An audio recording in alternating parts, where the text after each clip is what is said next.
नहीं रही प्रधानमंत्री नरेंद्र मोदी की मां हीराबा। हीराबा 100 साल की उम्र में शुक्रवार सुबह अहमदाबाद के यूएन मेहता अस्पताल में उन्होंने अंतिम सांस ली। सोशल मीडिया पर हजारों लोगों ने दुख जताया। वहीं मध्य प्रदेश और छत्तीसगढ़ के मुख्यमंत्री शिवराज सिंह चौहान और भूपेश बघेल दोनों ने दुख जताया। प्रधानमंत्री माननीय नरेंद्र मोदी जी के माता जी के निधन का दुखद समाचार प्राप्त हुआ और इस शोक के बेला में हम सब प्रधानमंत्री जी और पूरे मोदी परिवार के साथ हैं।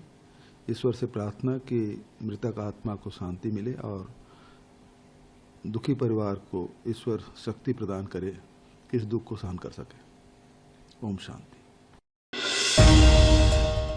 बीजेपी की सीनियर लीडर उमा भारती का बड़ा बयान सामने आया है, जहां उमा भारती ने भगवान राम और हनुमान की भक्ति पर बड़ा बयान दिया। उमा भारती ने कहा कि भगवान राम और हनुमान पर बीजेपी का कॉपीराइट नहीं है। भगवान राम और हनुमान बीजेपी के कार्यकर्ता नहीं हैं। जब बीजेपी का अस्तित्व नहीं था, जब मुगल शासन था, अंग्रेजों का शासन था, तब भी भगवान राम और हनुमान थे। अगर हम बीजेपी वालों ने ये भ्रम पाल लिया है कि नहीं हमने आंखें खोली तब सूरज चांद निकल जाए, तो फिर ये हमारे लिए विनाशकारी साबित होगा।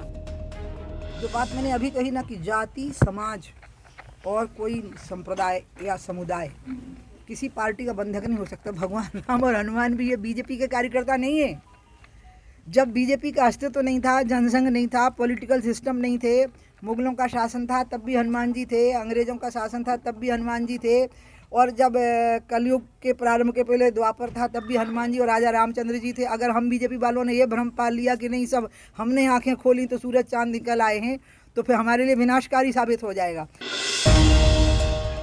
मध्य प्रदेश में 32,000 संविदा स्वास्थ्य कर्मचारी अपनी कई मांगों को लेकर हड़ताल पर हैं, जिसके अंतर्गत बैतूल जिले में भी 700 संविदा कर्मचारी हड़ताल पर बैठे हुए हैं। हड़ताल पर बैठे संविदा स्वास्थ्य कर्मचारी आए दिन सरकार का ध्यान अपनी ओर आकर्षित करने के लिए अनोखे प्रदर्शन कर रहे हैं, जिसमें वो कभी आधी रोटी पकाकर तो कभी खुद को जंजीरों में जकड़कर शिवराज सरकार को अपनी मांगों का ज्ञापन सौंपते हैं।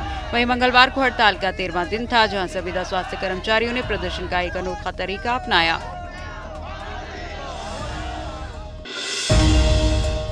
छत्तीसगढ़ में शुक्रवार को प्रदेश के मुख्यमंत्री भूपेश बघेल की अध्यक्षता में कैबिनेट की बैठक में कई अहम फैसले लिए गए। बैठक में राज्य के अधिकारियों कर्मचारियों ने एनपीएस की राशि वापस करने, केंद्र सरकार की मनाही के बाद भी पुरानी पेंशन योजना का लाभ देने का निर्णय लिया। 1 अप्रैल से पुरानी पेंशन का लाभ मिलेगा। मध्य प्रदेश के ग्वालियर जिले में सबसे बड़ा हॉस्पिटल बनकर तैयार हो गया है, जिसमें 1000 बेड की व्यवस्था की गई है, जिसका निर्माण तो पूरा हो गया, लेकिन अस्पताल के नामकरण को लेकर विवाद खड़ा हो गया है। इस विवाद को लेकर सिंधिया गुट, कांग्रेस और बीजेपी आमने सामने हैं। वहीं बीजेपी के नेता कह रहे हैं कि इस अस्पताल का नाम श्यामा प्रसाद मुखर्जी के नाम से होना चाहिए, तो वहीं कांग्रेस के नेता इस अस्पताल का नाम बाबा साहेब भीमराव अम्बेडकर के नाम से रखने की बात पर अड़े हुए हैं। साल 2019 में अस्पताल का भूमि पूजन कांग्रेस वाले ज्योतिरादित्य सिंधिया ने किया था।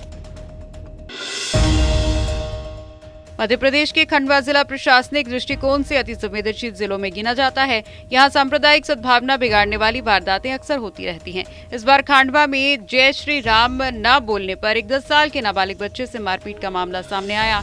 दरअसल जय श्री राम का नारा नहीं लगाने पर नाबालिग बच्चे के गाल पर थप्पड़ मारे गए। इस मामले का संज्ञान लेते हुए पुलिस ने परिजनों से शिकायत की और शिकायत के आधार पर आरोपी के खिलाफ केस दर्ज कर लिया गया।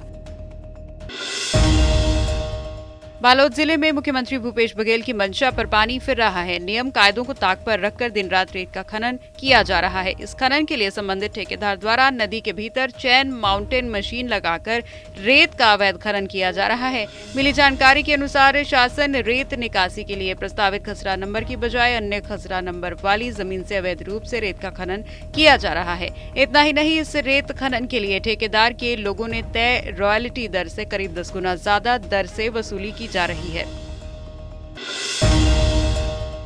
महाकालेश्वर मंदिर में देश भर से आने वाले श्रद्धालु भगवान महाकाल के लिए चांदी सोने की सामग्री के साथ ही कैश और चेक से राशि अर्पित कर रहे हैं। गुरुवार को चेन्नई के एक भक्त ने महाकाल मंदिर के लिए 5 लाख रुपए का चेक भेंट किया। मंदिर समिति ने दानदाता का सम्मान किया। चेन्नई से आए भगवान महाकाल के भक्त गणेश आदेशन ने बाबा महाकाल के मंदिर के लिए 5 लाख रुपए का चेक अर्पित किया। कोरोना संक्रमण के बढ़ते खतरे के बीच जिले में गुरुवार को एक महिला संक्रमित मिली। जानकारी के अनुसार महिला अपने पति और बेटी के साथ अमेरिका की यात्रा करके लौटी है। वहीं अपनी बेटी से मिलने अमेरिका गई थी। लौटने के बाद जब कोरोना से जुड़े लक्षण सामने आए तो महिला ने निजी लैब में जांच करवाई, जिसमें कोरोना पॉजिटिव होने की पुष्टि हुई। जिले में 26 दिनों बाद कोरोना का कोई मरीज मिला है, जिसके बाद अब एक्टिव केस भी 1 हो गया है।